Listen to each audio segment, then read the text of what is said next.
ate etandika ensonga nti wabeera batumenya Yesu tukkiriza bwe twali tugula tuyinza okuba tetwasobola kufuna budde kubeera n'abazadde kututeekamu ekyo kyewandibadde oyagala tulaba ssaawa zino, naye ate tetuvangayo okukyusa mannya gaffe abamu. So bwe tuba tukozesa olw'embeera nga mutumenya waliwo obukambwe obukozesebwa ate ne butiisa n'abalala. N'omuntu eyandikuddeyo n'agamba kannejjeyo n'agamba bwe naakolamu ensobi bajja kumaze naze nakoleki ziweewo kozi tulimu ebintu bimeka bibiri, ndimu Californo ono bwe tuli naye wano ndimu n'oli akola biri mu reality. So kyensaba tutandika okuteekawo ebintu ebisikiriza oyo yenna aba akoze ensobi. Kalifa bwe mbeera nga nze ssaawa zino munsanze ku myaka gyendiko nga nina bbini matu, tewaliyo mutayi kukunguulirira muri ebiseera nga singa ziteekamu. Naye bwe mba nga nvuddeyo n'ondaba naye nga ndi musiraamu, osobola okumpita n'otandika okunguulirira, nange ne mbuulira baganda bange bali abambirimbingiramu ne bagamba bannange kirina kikola mu ki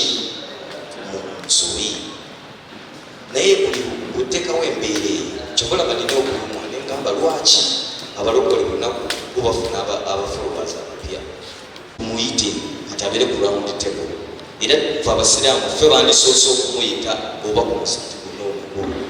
tijjamu tulyemu ekijjulo ng'abasiraamu, kubanga n'erinnya tulikyusizza. Yesu oyinza okuba olimu ebyo tetukulabye ojja ku muzikiti kusaala n'erinnya lisigadde olipresentinga mu kibusiraamu. Kati engeri gy'olabye nti oba akoze n'aweereza abantu nebamugoberera, oyo tumanye nti nno nga bwe tuteeka omuzindaalo nga tusaala mu muzikiti, omuzindaalo guyita ab'ebweru nabo bamanye nti weetaaga okusaala. Tufunye omuzindaalo omulala ate abantu gubawulire nnyo gwe tusobola okukozesa ne gutuusa information gye twagala oba bavubuka be twagala, embeera gye twagala babeeremu. Be bano bakenzo nti kenzo ofuuse mulungi, naye waliwo obuntu obumu bwobadde tunabatereeza. Muzikiti Friday kenzo tusaalako jangu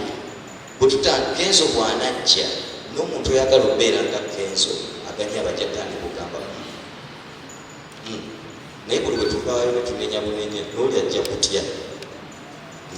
N'ekirala abavubuka bannange nga kino tikiri kubasaki bingi nnyo ebitwawula mu bya politics, naddala politics nga atugiseewo. Naye oba owagira kala ki oba owagira kala ki oba oli waggulu oba oli waki, buli omu alwala, buli omu ebizibu by'ensanga naawe okola ki obisanga. Enjawukana ze tutaddewo ziyinza okutulemerera okujjawo. Omanyi okukola omukwano kyangu nnyo, naye ate singa obukyayi buba buzzeewo, okujjawo obukyayi kiyinza okutwala emyaka n'emiki n'emyaka. Fe abasiraamu mbadde nsaba bwe tuba tuli mu busiraamu bireme kubaako kala gundi, bireme kubaako kala gundi, bireme kubaako kala gundi, kubanga enkya omusiraamu owa kala gundi agenda kukola omuzikiti, Kalifa ogenda kulabayo, ogenda kunkyawa ate nze nzize kusinza Katonda wange. Embeera eyo badde nsaba tugirwanise. Yensonga nze lwaki lumu navaayo nenvaayo ngenda kwesimbawo kuwa MP ne nenzija nga ndi independent nga ndaba neetaaga kyali wange waggulu, omulala waye, omulala waggulu, omulala waggulu, bonna bagenda kumundaba bubi. Neŋŋamba nze kanzije mwenna mbakole ki nsobole okubagamba gundi gwe nsobola okugambako, naye ate oli waba akoze credit waba afunye nti oli alina kyakoze kirungi tetugamba kumuwa credit kiba kibaddewo. Basiraamu bannange kyembasaba enjawukana obiri ebintu bigenda kutulemesa tugenda muki mu maaso, tugenda kwekyawa. Kubanga nze nange Kalifa gyembeereyo ngenda nembuuza omuntu nti omubeera nze omuntu wakola omukolo oli waliwo embeera ebadde ezzeewo, oli bwondaba seeka nti nawe banda bewakukali mukusaasira, oli agamba kati oyo tetuddamu muwagira okitegeera. Naye kugamba tebampagira ovuga boda boda oba gwotunda bizigo oba olina dduuka nange nenkubuuza oba okutwalako omuntu era mu bizinesi yokuoguza oba yakugulako osooka kumubuuza oli wakala gundi oba otuli wakala gundi mwesente muzirisiivinga eriziva ewakala ya bbulu neziva ewagundi ku mulimu gwo wa bodaboda okwogera ku makya n'okuwa yero n'okuwa bbulu tosooka kumubuuza nti ababulusi babo naye nze bwenyimbira muuli nga mbadde mulimu birthday ekyo banyiiza abasiraamu abalala ne bankyawa nsaba iffe tukole kye bayita health competition tusobole okukolaganira awamu buli omu naleeta endowooza ye ne tupushinga ekintu kenso naye kenyini tubaddenga naye namuwerekerako abantu tebavudde eyo n'abayimbi bannaffe nyini tebavaayo kumugoberera oba kumubeererawo otwalekeka ku kisaawe ovuddeyo oli amuli organizinga kenzo ndaba batandise omukuba buli omu atandise omukola kimuwogerera lwamwogerera ani yakuganya okuorganizinga kenzo okumuyita nga obulabi amaze okulya awaadi oli waba yaorganizinze onotaorganize wakyaliwo chance naye organize nawe muyita okukolera akabaga osinga oli kyeyamukoze eki wabintu bya competition yayina awaadi awaadi yaggwanga si yamuntu atya zisiri kugenza okuba kubanga genza abadde mupipa okwawabikiza eri wa independent wabula muliko ngaomuyimbi ate ku kino kyeyakoze kyamusiramu nange ate yawamudde awaadi nauganda kati ekiro ebintu ebyo bijja mu mbeera eri genzo katonda yamulesenga ekintu ky'okutugatta genzo tali justin ekyo kyobalaba nti kyatuse mukulu w'eddiini n'atukane nakiyingiramu netulaba nga ate nekireeta n'abantu okumaganya omukulu w'eddiini kitegeeza ki kibadde nga trigger okuteekawo nti bannange ensejjudde enjawukana ye time buli omu mu ddiini ye muddeyo mu ground tutandika okusomesa okweyagala n'okweyagaliza basiramu bannange mu bigambo sibingi nnyo nsaba tugoberere embeera eyo ne Quran ekkiriza revolution enkyukakyuka yetya ennaku zino abavubuka tuli ku social media seeka bwemba mwagala okutubuulira tufuneze empisa ennungi abavubuka ze mwagala tubeeremu tufuuke abasajja nga mmwe muli mu myaka egyo mutubuulirire naffe ku mbeera engeri ebintu gyebikola ki gyebitambula kubanga kati seeka byakera agamba zisirina ku Facebook abavubuka abasinga gwe mulembe okukola ki oguliko kati ffenna tumanye nti kati Facebook yeeriwo buli she agulewo akawunti information eyo natandika okugituweereza ku masimu tubenga tukikola ki kubanga information bwenasigala muzikiti wokka oba bwenasigala mu nkuŋŋaana zino zokka bangi nnyo abatazze naye nze ku peegi yange nina almost bafolowuliraga miliyoni namba banfolowing naye bwenkiteekayo amanyi kyali wange amanyi kati tutandike okutegeera nti information gyetwagala kubanga bavubuka abo buli omu ayagala okubeera mu mbeera ennungi abaana abamu jasi tebafuna obabuulirirwa abamu batya obusira basiraamu tebamanyi luwarabu bwavaayo n'agamba ngu simanyi luwarabu mu myaka nga gino oyinza okunsekerera nenkitya tutandika okulaga bavubuka nti okubeera ssaawa zino nga tomanyi kusoma kuba Quran oba kusoma luwarabu si musango wabula omusango kubanga tosobola kukyusa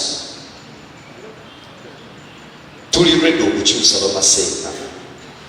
mututeerewo embeera eyo mutandika okutusanga nekirala kyenjagala okenlightingako oluseeko omu babadde bamu bamupimirira kiyinza okuba si kituufu kyakola oba simanyi naye nganze mukinyonyolamu nganze mukitegeera ekya oli shekano abeera nnyo yeeranga nnyo shekonagabasente atambula shekumala ekintu kyakola kiyinza okuba kiringa ekitali kituufu naye ku mbeera engeri gyetukkiriza enkyukakyuka ekintu ekyo kirina okuba olw'ensonga etya abavubuka bonoonese bali mu mabaala mwe bakulidde mwe balina emirimu kaakati tugenda bajjayo tutya ng'ate ffe tubeera bubeezi ku mizikiti. oli ekikutu ekitutwala eri najja mu bbaala n'omusanga naga n'okwatibwamu akasomero ga seeka bannange. basajja bajja mu mabaala go ne bawa ssente ne bakola ki ebyo byonna babikola kusikiriza. bwe tulaba seeka n'awa ssente mu mutima weekola ki weekubamu kubanga oba ono mifubuli eyo tuleme kutyazi kyembadde ŋŋamba nti n'abalala baseeka beeranga tebeeranga. Bamaseeka balina ssente basobola okugulawo TV ne radios kiŋŋambye medias basobola okubiyimirizawo bino ebintu. bwe ntunula ku TV bwe nti nenkyusaka Star Times ndabako Islaamu channel yokka ez'abasiraamu ntono naye ogenda okulaba biki yazabalizo nyingi almost buli pasita alina ki ekigaano kubanga buli imamu alina TV radio ye okuspreadinga enjiri yetutuukeko kubanga eg'amazima enjiri tetukola ki tetutuukako. Bamaseeka ssente bazirina zikakasa abasiraamu balina ssente naye bwe tunatandika kati mukozesenga ffe abateetiitira kubanze nzikiriza nyinza okuba siri musiraamu oyo mutabani wo kubanga ye mutabani wo osobodde omubeererawo n'omuyigiriza ebyo naye nze mutabani taata wange yambeererawo yembeera eyo yagete byebindeezezaawo okutuuka wano wondabidde. kati kitegeeza biri byeŋŋana bibalansinga mutabaniwo ansinga Qur'an naye bwe tubalabala emyaka musinga ebyensi tufuna engeri gy'okwasaganyamu ne mutabani wo bw'oyigiriza ebya Qur'an ajja abijigirize nange mwigiriza ebyeki. wabula nze bwe naddayo ewaffe nga maze okutwahiti naddayoko mu baganda bange bonna banneebalama nyonoonese nayonooneka bikinswaza obusiraamu ki nentya nenzirayo nawulira nga amaziga ganjagala kunsika muki kubanga nze muntu abadde nga nesomesa nsoma bwensoma nepika obulungi ebamba basaasomo nga bazadde bange oba abanŋamba tebaliyo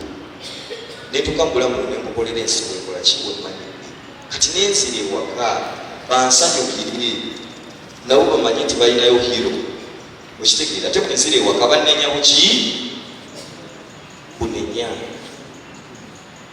So nfunye Mukama amanyambye Allah anyambye nampa nzire ewaka kati kyo kyampadde tandike noki tutandike kiti zikubadde sikubadde omabani mutabani omuntu wafuna ssente bawaayo kumuzikiti mutabani omuntu gwafuna bakola webati byebituusa kati bwenkidda. So basiraamu bannange yembeera eyo obudde tulina butono nnyo naye nze nanzo nyogereddenga kufa abaki abayimbi tuteekewo